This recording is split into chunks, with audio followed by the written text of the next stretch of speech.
Akala ko yung... Wala pa? Wala pa. Uy, wala pa. Malamig ngayon. Ha? Malamig. Sabi nga niya, baka malate siya. Punta tayo sa Sainsbury mamaya. Oh. Bili tayo ng saging mo. Agoy! Mamaya daw sabi ni Victor, late na siya Namlansya ka? dumating. Hindi. Hindi na yan pinaplan sa damit niya. Ayaw man niya. Plansahin ko sana. Mahilig ako mamalansa eh. Ikaw bang naglalaba? Nagnakaw ako maglaba kasi ayaw niya akong payagan maglaba. Bakit? Nung wala siya, isang linggo na, ay sa kanya tambak. Eh wala akong damit masyado. Upo ka dun sisi, akyat ko lang to sa taas. Oo. Tanggalin ko lang yung sapatos ko. Oo.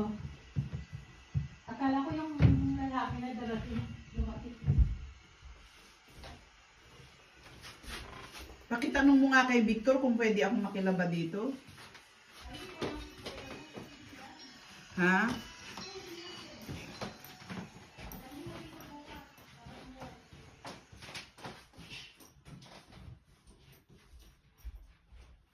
Wala problema yan sa kanya, sisi.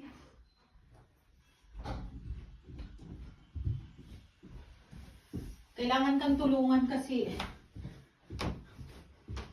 Kailangan kang tulungan. Kasi, Isang ko naman itapat ko yun. isang pie? Oo. Ayun lang. Ay, di dito. Ilan ba? Marami ba yun? Dito, wala naman kaming sinampay. Oh, katulad yan. Matutulak yan.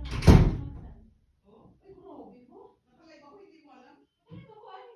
Nakalay ka din? Ayan mo na. Andyan ako. Ay, andun ka. Oh, hindi nga ako nag-live kasi nag-live ka. Sabi ko mamaya. Pwede naman.